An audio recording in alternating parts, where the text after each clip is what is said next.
Вы смотрите «Актуальное интервью», в студии Сергей Михедов. Здравствуйте. В Якутске проводят Кубок главы республики по шахматам. Это этап Кубка России по классическим шахматам. Турнир проводится в республике во второй раз. И в этом году он станет вторым этапом по счету из 15 запланированных на текущий год. Гости в студии: Галина Струтинская, международный гроссмейстер, международный арбитр, мастер спорта СССР, многократная чемпионка мира и Европы среди сеньоров в личном и командном зачете, действующая чемпионка России среди ветеранов. Галина Николаевна, здравствуйте. Здравствуйте. Очень рада видеть вас в нашей студии. Вот с чего начался, ваш путь к успеху в шахматах? У вас очень много титулов, невозможно всего так перечислить сразу. Ну, я научилась играть в шахматы, в общем-то, довольно-таки необычно. У меня отец был студентом-медиком. В мединституте между парами были большие перерывы. Так как мы жили рядом с мединститутом, то он со студентами приходил к нам домой. Они играли в шахматы, я за этим наблюдала и в какой-то момент стала предлагать ходы.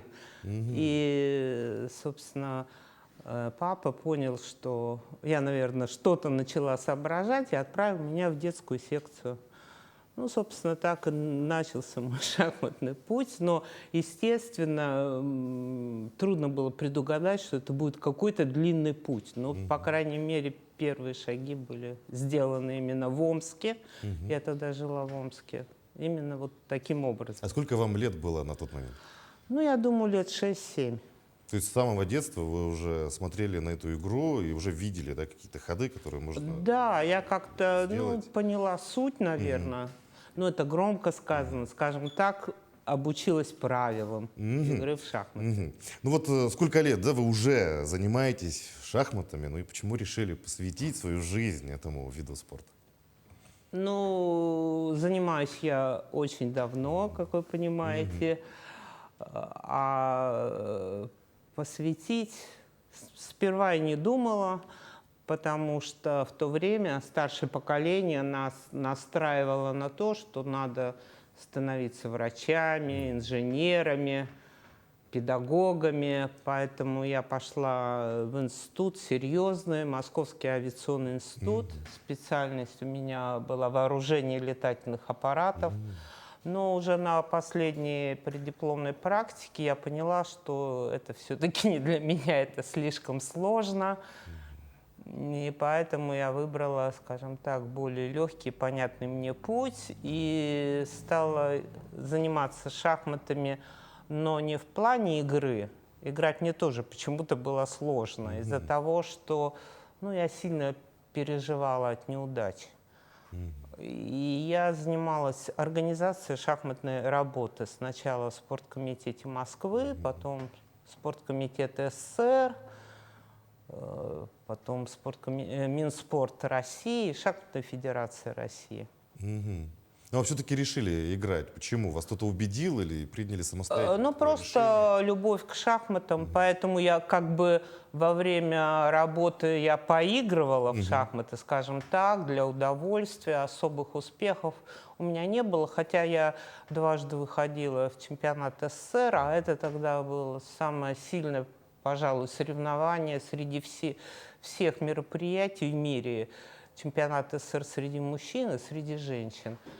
Но играть стала, смешно сказать, как профессионал, но все время стала играть, когда вышла на пенсию. Это уже довольно-таки давно случилось. Ну вот какие, может быть, самые трудные моменты вспомните, именно в вашей шахматной карьере? Ну, трудные моменты, так как я, опять же, повторюсь, занималась организацией мероприятий, то в начале 90-х, когда менялась форма собственности, гостиниц, например. То есть было холодно, голодно, а соревнования проводить надо, и мы, нехорошее, наверное, слово, но понятно, подсели на пансионаты, дома отдыха, мы проводили наши мероприятия там, потому что, по крайней мере, в тепле, накормлены и безопасность. Опять же, лихие 90-е, как мы сейчас говорим, важно было, чтобы все проходило нормально и под контролем.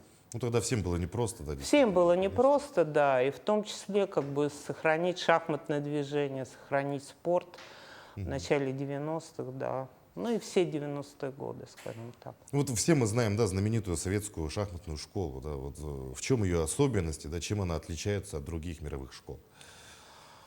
Ну, в общем-то, этот термин возник, наверное, под влиянием Ботвинника Михаила Моисеевича. Он в свое время разработал принципы тренировок, подготовки к турнирам. Сейчас, наверное, это понятие нивелировалось, потому что очень много шахматистов, ну, благодаря компьютерам, благодаря тому, что шахматы принципиально изменились, такой доминации россиян нет и не может быть на текущий момент. А тогда, ну, я, наверное, от частного перейду к общему. Вот я, когда впервые выехала на международный турнир, сыграла там с иностранками, тогда было очень принято после партии по горячим следам делать разбор партии со своим противником. И мы обменивались впечатлениями, и я хочу сказать, что она смотрела варианты и рассчитывала ходы, которые мне бы в голову не пришли. А почему? Потому что у нас тренерами была заложена определенная шахматная культура, и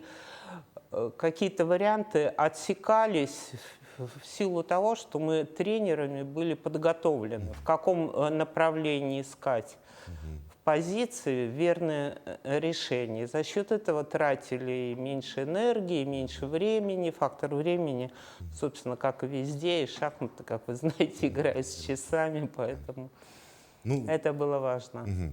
а вообще кому могут подойти шахматы, да, как профессиональный вид спорта, да? Как понять, что вот человеку подходят шахматы, для этого что? Нужно и какое-то видение игры понимать или какие-то ходы необычные придумывать? Вот чем нужно обладать, чтобы Ну, стать вообще профессионалом? говоря, сказать, что есть люди, которые как бы, ну, рождаются с шахматным талантом, такого нет.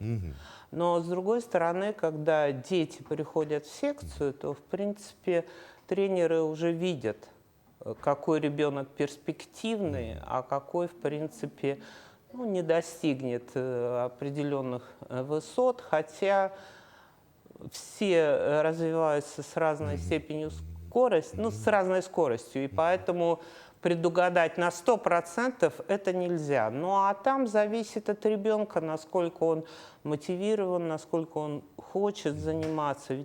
Ведь часто приводят родителей и заставляют. Это не есть хороший вариант. Но если сам ребенок горит и Готов работать, трудиться? да, готов работать, готов выкладываться. Ну и, естественно, успехов достигает тот, кто с детства является фанатом шахмат. Сейчас, собственно, в любом деле надо быть фанатом, иначе высоких профессиональных, так сказать, успехов не достичь. Согласен с вами, действительно это так. Ну вот поговорим о турнире в Якутии, да, Кубок главы республики. Вот какие впечатления вы в первый раз на турнире? Да, я в первый раз в Якутии, в первый раз на этом турнире. Коллеги, которые были в прошлом году, они очень хвалили, поэтому, когда меня пригласили в Якутию, то я купила валенки и решила приехать. И очень довольна приемом. В прекрасном зале проходит турнир. Нас хорошо встретили. К погоде мы уже адаптировались, часовые пояса уже как бы тоже преодолели. И сегодня я спала нормально первый раз из 3 дней. Ну, Вы здесь на этом турнире как судья выступаете? нет, я участница. Как участник, вот. Давайте о самом турнире. Вот какие особенности, может быть, вы заметили здесь? Ну, очень много якутской молодежи, причем мне кажется, что девочки вообще все очень молоденькие, чуть ли не школьницы. Хотя вот, например, вчера я играла с девушкой, которой уже 30 лет. Ну, все очень приятные, доброжелательные, играют хорошо. Вот вчера, например, мальчик, которому, как выяснилось, 13 лет, сыграл в ничью с Гребневым, нашим очень перспективным 17-летним юниором, который стал чемпионом Азии и чемпионом мира в 2023 году. Ну, это уже результат. Ну, насколько нам известно, двое якутян обыграли двух гроссмейстеров уже. Да, да, да, и это, так сказать, неудивительно. Такие результаты и в дальнейшем будут, потому что, ну, молодежь старается. Для них этот турнир важный, все-таки им трудно выехать в европейскую часть, где основные турниры проходят. А вообще, вот какое значение такие турниры имеют для шахматистов? Что они дают? Колоссальное значение. Вот то, что у вас проводится кубок, и если он будет традиционным, ежегодным, то, безусловно, дети будут специально готовиться для этого турнира, что-то, так сказать, ну, обновлять дебютный репертуар, что-то смотреть. То есть я думаю, что... Ну, плюс очки идут в толчок. зачет, да, они Да, же да. Кубка России, получается, да? То Ну, есть это в рейтинговый принципе, турнир, уже, да, скажем, да, да. И это тоже имеет значение. То есть спортивная составляющая этого кубка, безусловно, высокая. Другое дело, я пока не понимаю, ну, насколько якутяне могут претендовать на именно зачетные места. Но, в принципе, цель же не только это, определить сильнейшего, но и дать толчок для молодежи Якутии. А вообще вот с введением санкций, да, насколько изменился, да, мир шахмат, как вообще россияне участвуют ли в мировых турнирах, и насколько стали важнее вот такие внутренние турниры в нашей стране? Ну, что касается санкций, это да. Вот я, например, в прошлом году ездила на чемпионат мира среди сеньоров. В принципе, на каждый турнир довольно-таки сложно выехать, потому что, ну, раньше мы получали длинные шенгены, то есть могли в течение года, там, 2 лет ездить на различные мероприятия. Сейчас нам визы дают, так сказать, только на срок мероприятий, и плюс удорожание билетов и длинные маршруты. Вот чемпионат мира был на Сицилии. Раньше бы я, так сказать, прямой перелет осуществила из Москвы в Палермо, а так пришлось Москва-Стамбул, Стамбул-Рим, Рим-Палермо. То есть вот такой длительный перелет. И это еще не все. Мы же перешли в Азиатский шахматный союз, поэтому и все европейские турниры для нас закрыты. И вот, например, в прошлом году чемпионат, я говорю про сеньорские, то, что мне понятно и ближе. Чемпионат Азии среди сеньоров был в Сингапуре. Но, честно говоря, я не решилась так далеко лететь, и по срокам было неудобно. В этом году будет в Монголии. В июле, самый жаркий период, но тоже сейчас смотрю, и не так просто в Улан-Батор добраться. Может быть, кстати, через Якутск. Может быть, через Якутск. Или да. Улан-Удэ, или Иркутск, в общем. Ну и в завершении нашей беседы, да, вот коротко, да, какой совет вы бы дали начинающему шахматисту? Ну, совет, в общем-то, стандартный. Я тут ничего нового придумать не могу, и, наверное, ребенок, который меня сейчас слышит, юный шахматист, этот совет слышал и от тренеров, и, возможно, от родителей. Но главное верить в себя, не бояться трудностей, работать и понимать, что неудачи тоже неизбежны. Неудачи неизбежны, не отчаиваться, идти вперед к своим целям, ставить высокие цели и пытаться их добиваться. Да. Что же, Галина Николаевна, спасибо, что нашли время, пришли к нам, ответили на наши вопросы. Будем очень рады видеть вас снова в Якутии на Кубке Главы, ну и, конечно же, в нашей студии. Спасибо. Я напомню, вы смотрели актуальное интервью. Оставайтесь на нашем канале.